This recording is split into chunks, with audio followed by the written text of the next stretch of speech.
dengan bahagia, Ibu Bapak guru hebat dan praktisi pendidikan, dimanapun Anda berada. Kali ini, Ibu Bapak akan melihat contoh situasi pembelajaran di sebuah kelas tingkat sekolah dasar yang menerapkan pembelajaran berdiferensiasi. Mari kita saksikan bersama-sama.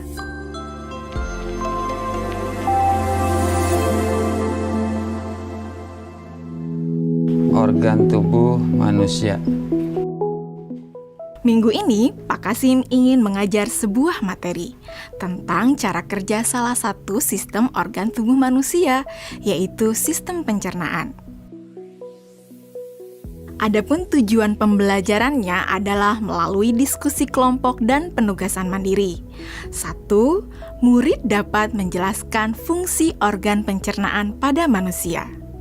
Kedua, murid dapat membuat model dan menunjukkan cara kerja sistem pencernaan manusia. Sebelum pembelajaran dilakukan, biasanya saya akan melihat tujuan pembelajaran atau target apa yang akan saya capai pada hari itu. Setelah itu, saya melihat data atau informasi terkait murid-murid saya untuk menentukan strategi pembelajaran yang tepat dan penilaian yang sesuai. Saat merencanakan pembelajaran, Pak Kasim mempersiapkan beberapa sumber belajar yang menurutnya akan membantu murid-muridnya belajar sesuai dengan kebutuhannya. Sumber daya belajar yang disiapkan diantaranya adalah sebuah poster, berbagai bacaan yang memuat pembahasan tentang bagaimana organ pencernaan bekerja dari beberapa sumber. Ada yang berupa beberapa buku bacaan dengan tingkat kesulitan berbeda-beda, artikel sederhana, mengunduh sebuah video singkat yang sesuai dengan apa yang ia ingin anak-anak pahami, membuat kartu-kartu pertanyaan untuk membantu murid mengkonstruksi sendiri pemahaman mereka tentang cara kerja sistem organ pencernaan dengan menjawab pertanyaan.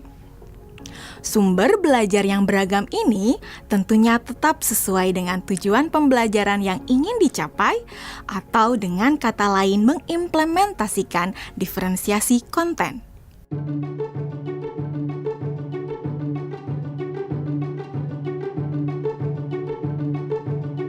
Setelah semua sumber materi yang beragam disiapkan, saya mempersiapkan daftar kegiatan lengkap dengan instruksinya.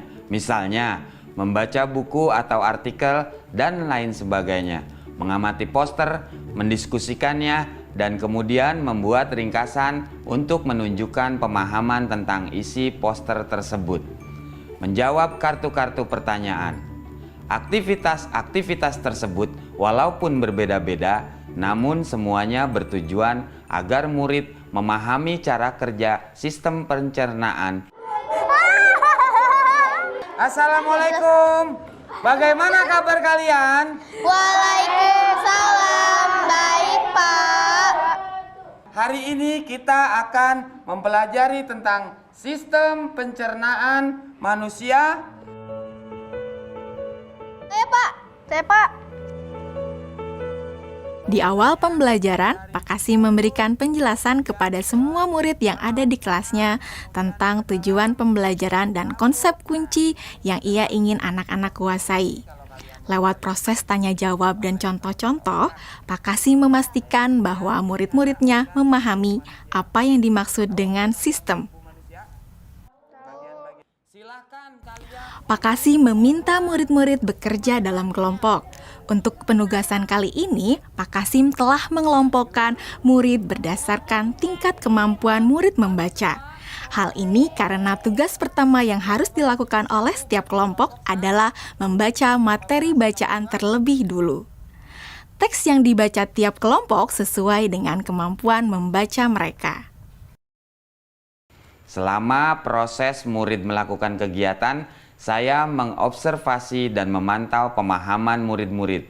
Saya mendatangi tiap kelompok, mengajukan pertanyaan, dan memberi pertanyaan lanjutan kepada murid-murid yang memerlukan bantuan atau perlu diberikan tantangan lebih. Saya juga membuat catatan-catatan penilaian selama proses ini. Setiap jawaban murid, pertanyaan murid, saya perhatikan dan menggunakan informasi ini untuk menyesuaikan tingkat bantuan yang akan saya berikan pada murid atau berdiferensiasi proses. Sistem pencernaan adalah serangkaian jaringan organ yang bekerja untuk mencerna makanan. Organ pencernaan antara lain meliputi mulut, kerongkongan, lambung, usus kecil, usus besar, rektum, anus.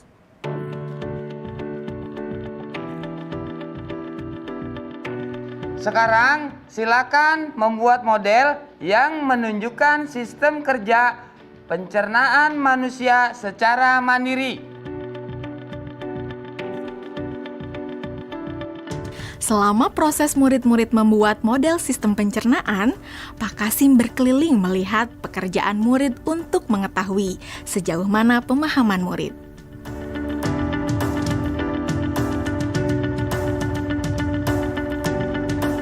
Di akhir pembelajaran, saya melakukan kegiatan refleksi, di mana refleksi tersebut digunakan untuk mengapresiasi murid, untuk mengetahui atau menilai sejauh mana pemahaman murid tentang topik yang sedang dipelajari, untuk mengetahui bagaimana perasaan murid-murid ketika melakukan proses pembelajaran. Agdas, Senang, Pak. Arjuna, Senang, Pak. dan tentunya semua ini dapat menjadi informasi bagi saya untuk mengembangkan proses pembelajaran selanjutnya. Ibu dan Bapak guru hebat, demikian video singkat salah satu contoh penerapan pembelajaran berdiferensiasi di jenjang sekolah dasar. Tetap semangat, Ibu dan Bapak guru hebat. Salam dan bahagia.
dalam